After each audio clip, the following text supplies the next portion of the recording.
Reddit. What's your best no time to explain? Let's go. Story? Me and my friend are heading to Sonic for lunch. Suddenly he screams, "Pull over," pointing across the road and across 2 lanes of traffic. Why? No time to explain. Geo. So I hit the gas and barely avoid getting creamed. Across the way I see what he noticed first, a man holding down a woman in the dirt near the ditch beside the road and striking her. We start to get out. He sees us, lets her go, and gets in his car. A moment later another car pulls up, and some older women swarm over the struck woman as he begins to drive away. We hop in our car and give chase. I hand him my phone. He calls the cops. We end up leading the way on a car chase with officers slowly assembling en masse behind us. Finally we chase him to a house and block the driveway with our car as he gets out and runs behind the house. Knowing we have no right to chase, we let the police take it from there, but we check the car. It had kids in it. The police interviewed us later, told us that the kids belonged to the woman, and if we hadn't followed the man, they might not have found the car. Felt like big damn heroes. Best part was on the way home we helped a fella with a broken radiator, and in the middle of getting him taken care of, the police called us after they caught him, and I got to say this awesome line, "Bro, that was officer, they need us down at the station." Broken radiator guy was all. Who are you? Edit. Due to the overwhelming popularity of my post, I present to you my partner in crime on this size. He has a Spider-Man costume. When I was 8, my parents took me over to their friend's house for an early dinner party. They had a daughter my age who was also my friend. She was really into animals and nature, so she wanted me to go with her about a block down her street to investigate a bird's nest she saw earlier in a tree. We go. She starts climbing while I'm on the ground watching. Then, about half a block away, this appeal-looking surfer dude with long blonde hair and wearing nothing but shorts walks out of this house and notices us.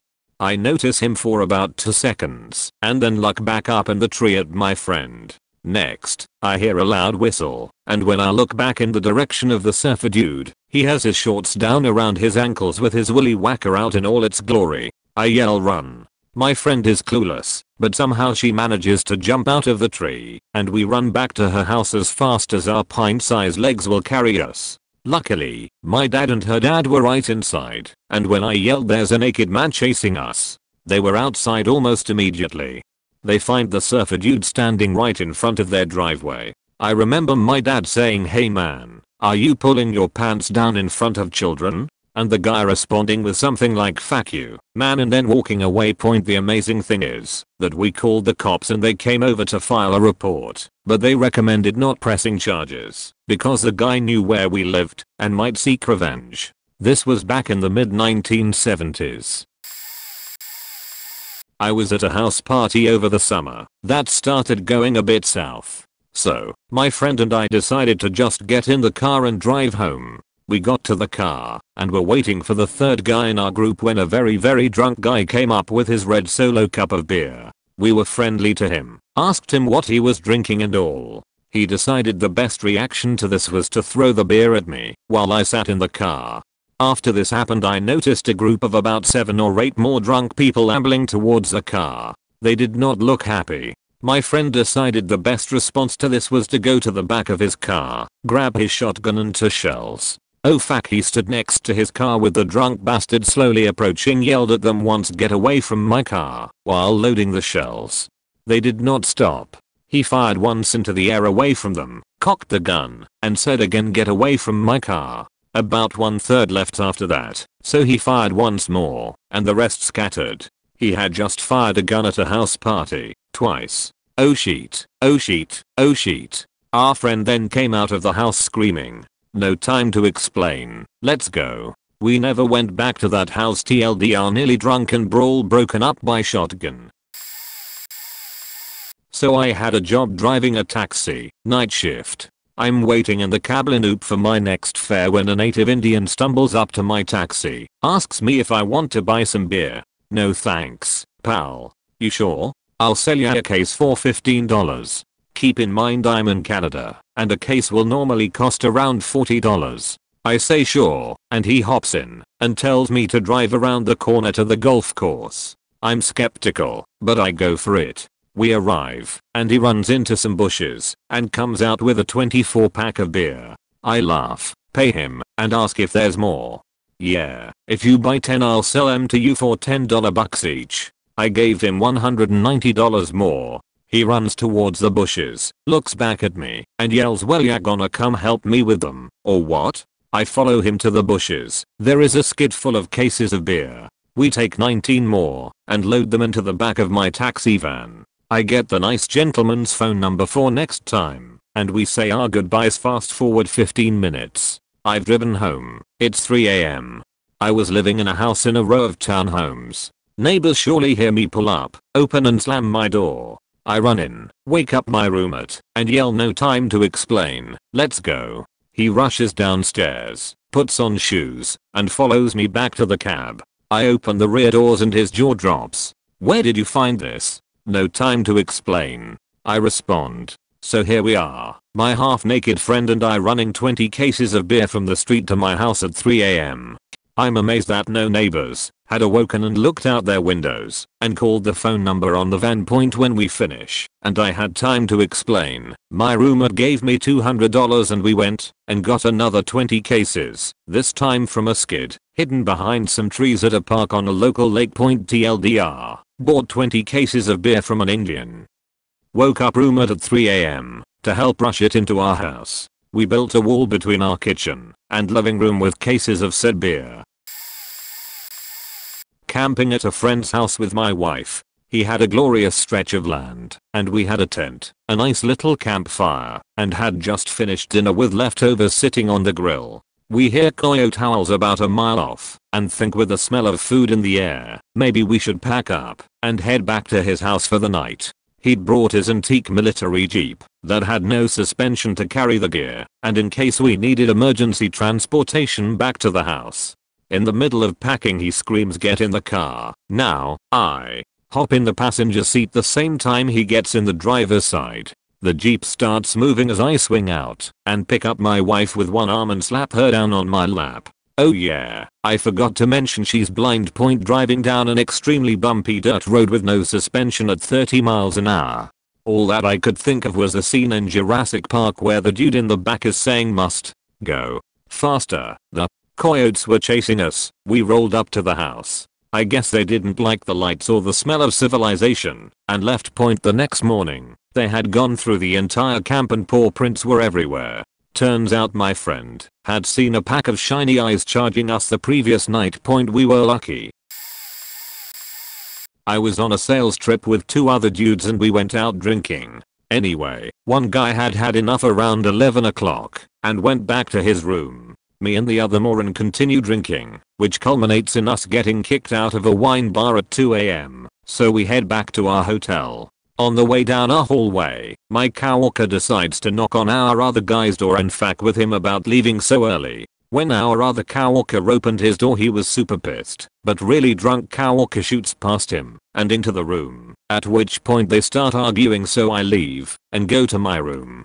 At 5 AM my phone starts blowing up, but I ignore it, and then the phone in my room starts ringing, so I grab it. Really drunk coworker from the night before is in a panic and tells me to pack my sheet and meet him in the lobby despite the fact that we were supposed to stay another 3 nights. I ask why, and he says no time to explain, just meet me in the lobby now. I pack and head down.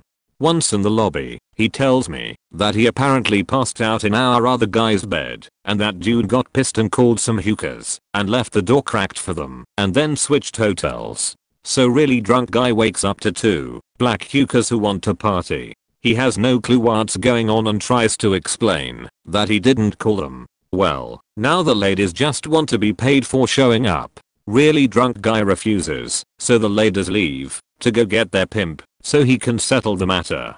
Drunk guy freaks out, goes to his room, and minutes later he can hear the pimp banging on the door to the room he had been in. Freaking out even further he packs and then calls me when he thinks the coast is clear. After the valet brings the car around and we get in, we see the 2 hookers pointing us out to their boss as they had just been waiting outside to kneecap someone. We drive off in a hurry and check into another hotel. The endpoint TLDR coworker pissed off a pimp, and we had to leave a hotel pronto. Mine was when I was a freshman in high school. I was at this under 18 club, don't judge me, with a couple of girls, just kinda hanging out. I was still new to women, so I was fairly oblivious to the fact that they both liked me. At one point in the night, Candace suddenly grabs me and says let's go. I'm a good friend, so I go along with her, thinking we're about to see something cool. She leads me outside, all the while I'm asking her where we are going. Every time, she simply replies, shortcut. Eventually, she leads me to an alleyway and stops. I look around, wondering what the heck we were doing there. I mean, we went all the way around the building, so she has a pretty tenuous grasp on the word shortcut. As I'm about to ask her what the deal is, she takes a hold of me and starts kissing me. Cool, I thought.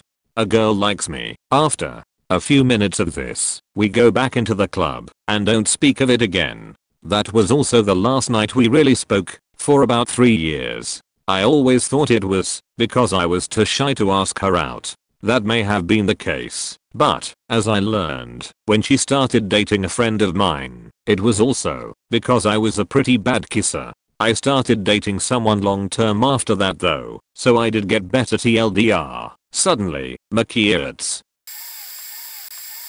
I know this will probably get buried, but I haven't ever had the opportunity to tell this story in years. When I was about 11 or 12, my dad took my stepbrother and me to my uncle's comic book shop to buy some new X-Men cards that he had just gotten in. My uncle usually stays open until sundown or 7 o'clock, but this night he stayed open until 8 o'clock because of the new release point. When we get to the store, I hop out of the van first and run to the front door at the exact same time this young black kid in a hoodie is coming out.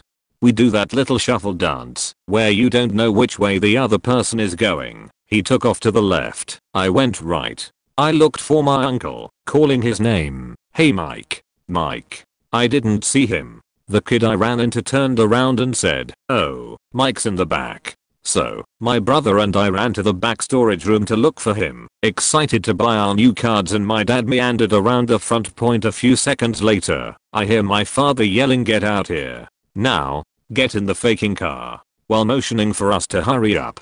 Now my dad never cursed. He even slapped my leg once when I said shit one time in his presence. When finally get into the car, wondering what had happened, all he could say was Mike's hurt. He's been shot. As it happened, this 18-year-old kid that I shuffled with had brought a gun with him into the store, not necessarily with the intent to rob and murder him, as his manslaughter charge dictates, but saw the opportunity when he was closing up. He robbed him, told him to turn around and unplug the phone from the wall and put a round in the back of his head.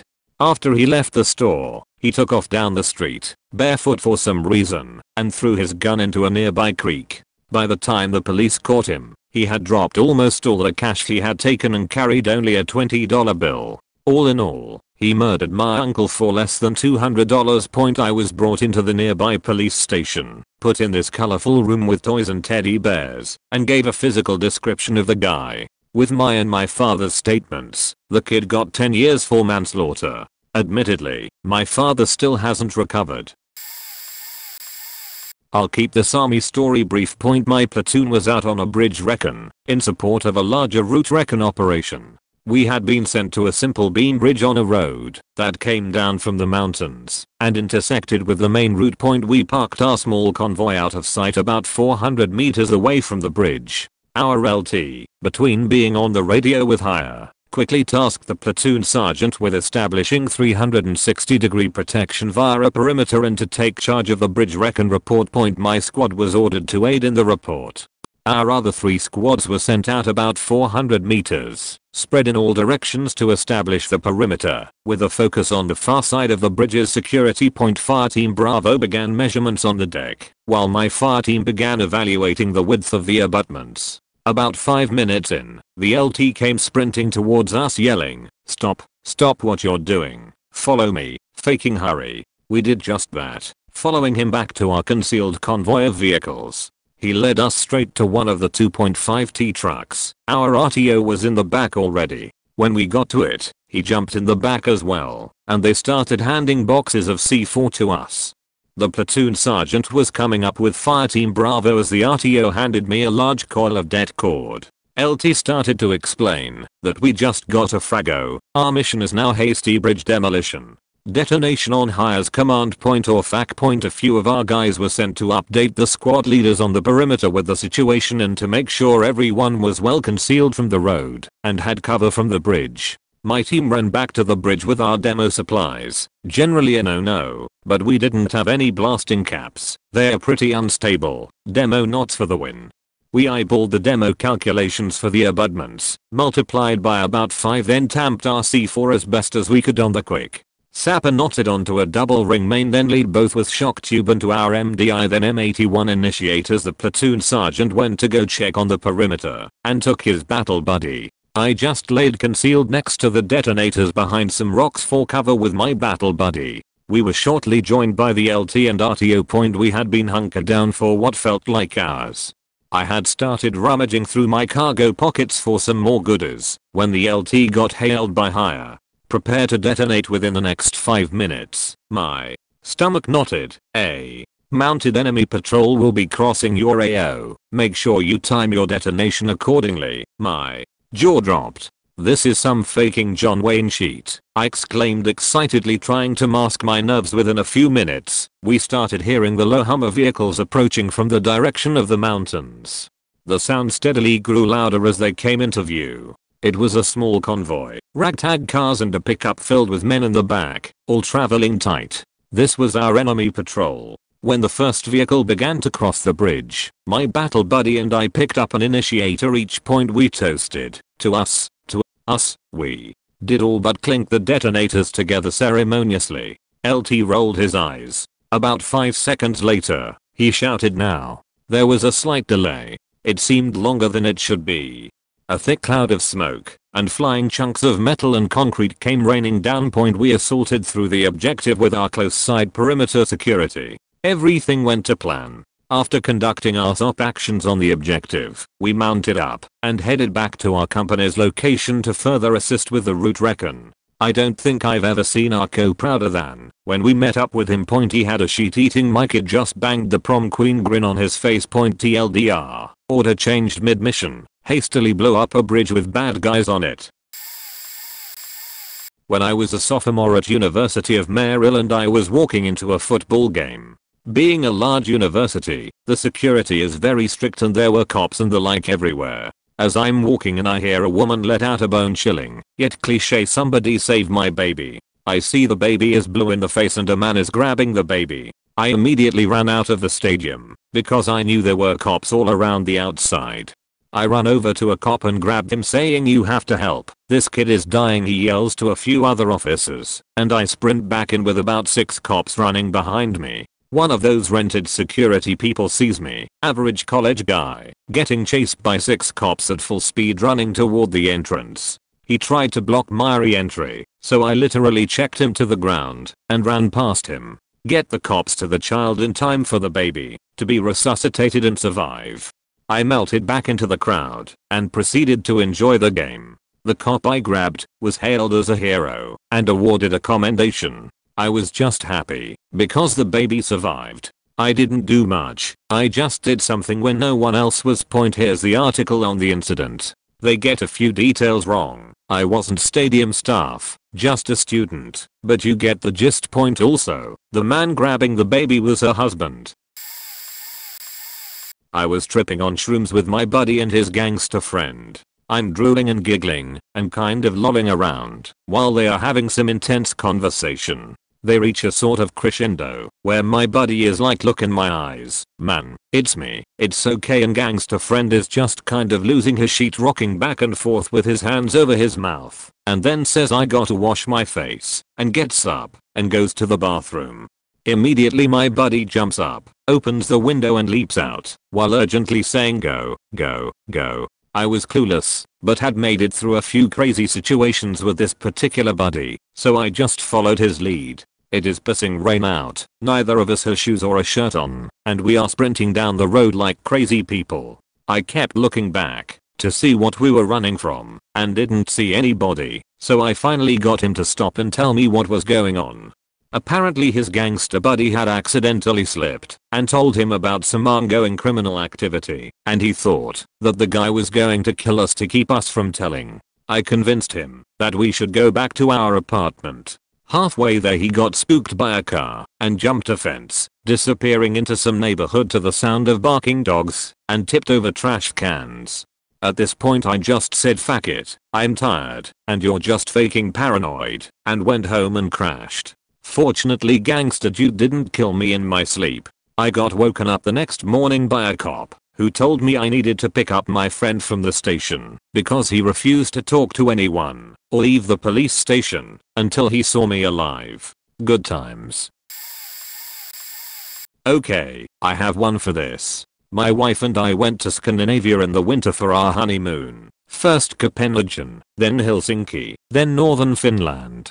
Yes, this is an odd choice point. Our flight got diverted, and en route to Copenhagen, our luggage, including all of our winter gear, was lost, and the airline was unable to locate it for the 4 days we were in Copenhagen. However, we made friends with one of the customer service agents at the airport.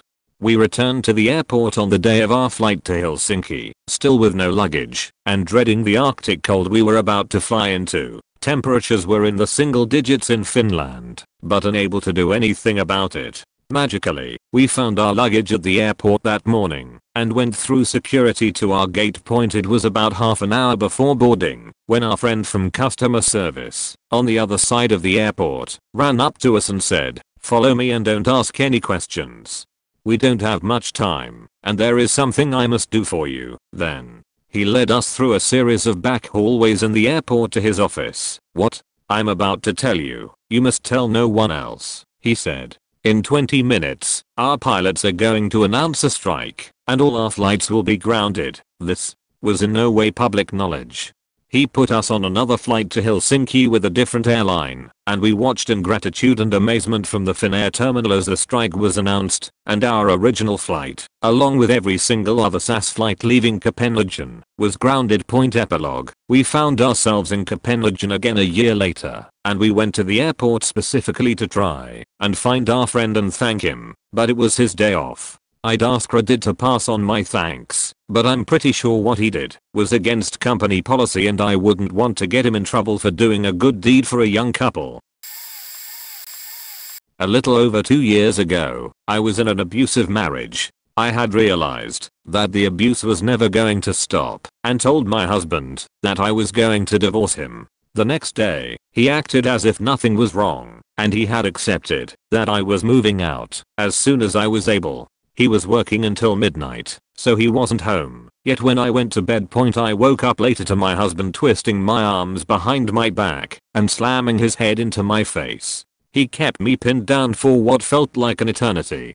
Out of sheer desperation, and despite how much it hurt, I somehow was able to get out of the hold eventually and ran into the bathroom with my phone, slamming the door shut with my body just in time. I called every close friend I had, but no one would pick up the phone. It was now after 3 AM. I had been pinned down for over 2 hours. I finally overcame my shyness and texted a coworker I had recently met who just happened to live nearby and who had also told me that he stays up most of the night.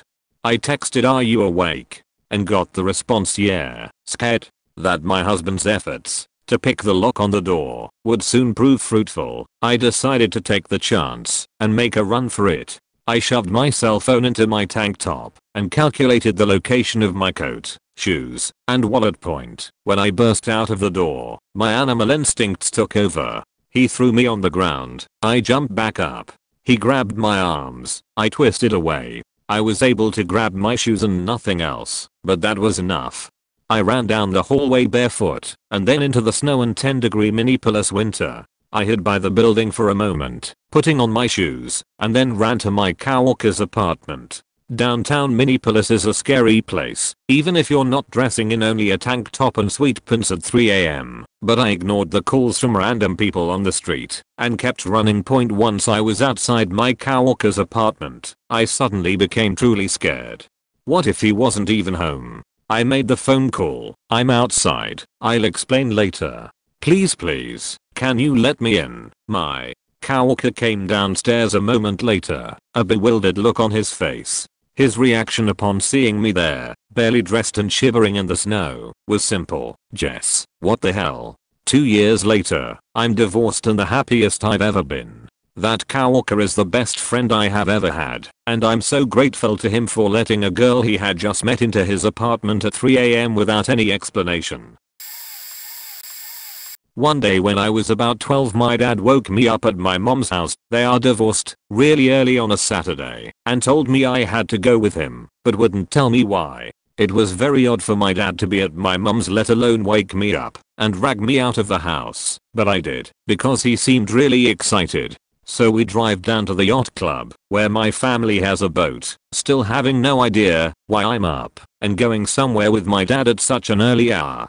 So we get to the docks and we walk to where they keep the big old yachts. We have a rather small motorboat we keep there. We ain't that fancy, and we walk to a huge cigarette boat called Endangered Species. My dad, who always finds a way to make friends with random people, begins talking to this guy that is standing next to a large dog crate, and he introduces me. The guy then opens the cage and my dad's all smiles as a faking baby tiger walks out. Obviously, I lost my sheet and hid my knees as the most epic possible thing to walk out of a dog crate comes barreling over to me. I then got to play with this tiger cub for the next few hours, and walk him, and feed him, and just do whatever a 12-year-old does when he gets to meet a baby tiger. My dad and I never really had that tight of a father-son relationship, but this by far is one of my favorite memories. TLDR, my dad stole me to play with a tiger.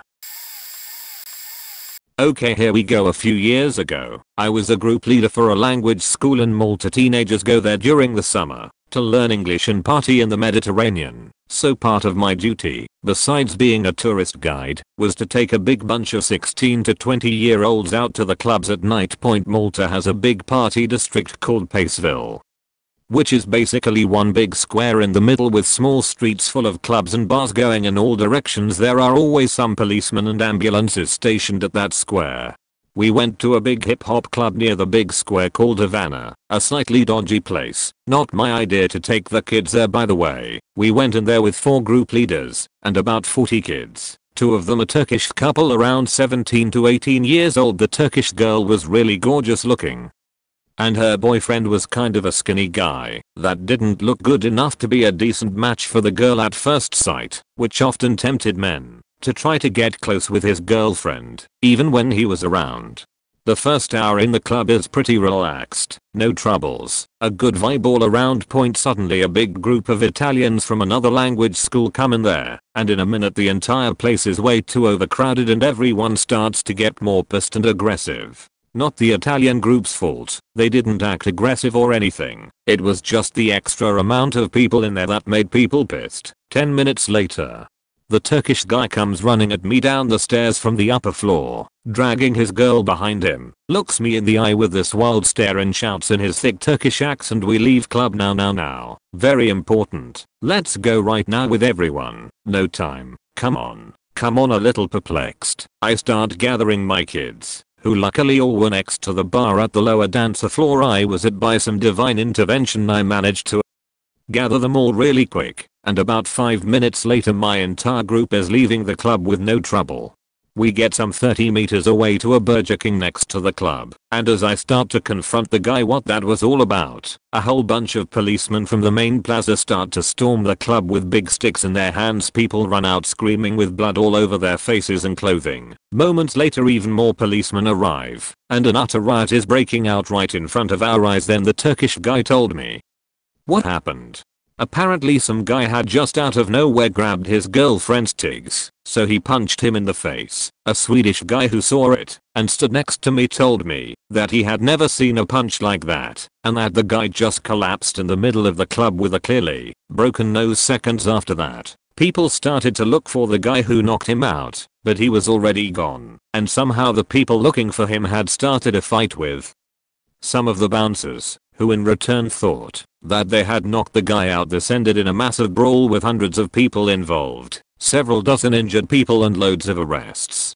I was eating a double whooper and watched the entire scene, like it was a movie. A few days later a Maltese colleague of mine tells me that the club owners might lose their license over this, which in the end they didn't, because Maltese officials like their bribes. TLDR went to club as group leader of 40 teenagers. One of the kids starts a fight that leads to a riot involving the entire club, including police storming the place. Tells me to get the fuck out of there ASAP, with everyone. Entire group manages to get out of there unharmed, while many people that had nothing to do with in the first place got injured or arrested.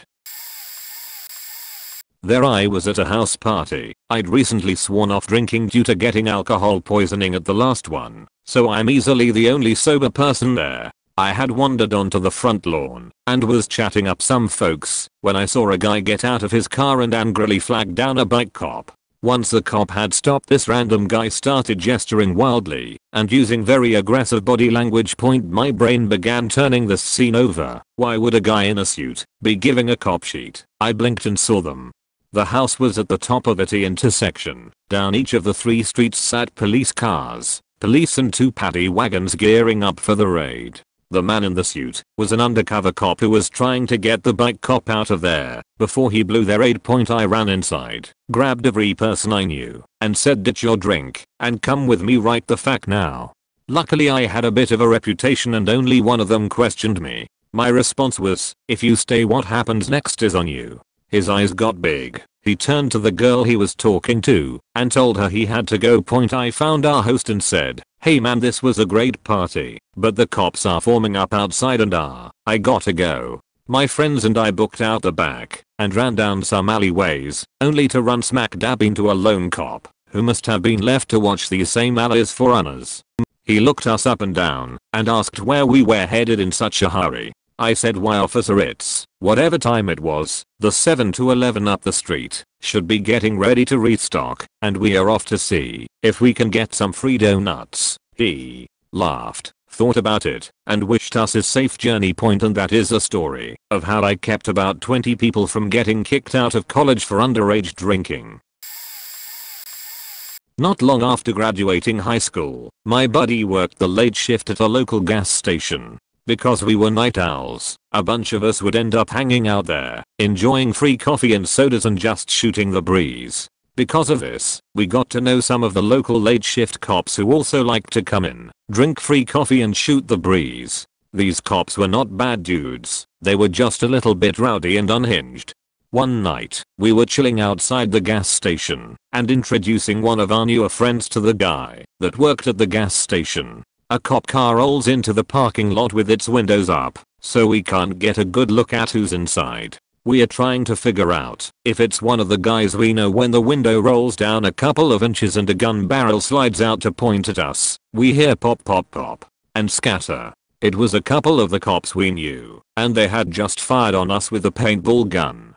My friend who worked at the gas station looks at me and the new guy and yells, let's go. As the cops peel out, the employee pops his car's trunk, pulls out a fully loaded paintball gun, and tosses it to me, the new guy, and I dive into his car, and we chase the cops down, firing paintballs out the window, while racing down the highway at top speeds. We ended up in this weird paintball car fight for hours, hunting each other down. The new guy had no idea what to think, hanging out with some people for the first time and getting drawn into a paintball fight with the police, but handled himself very well.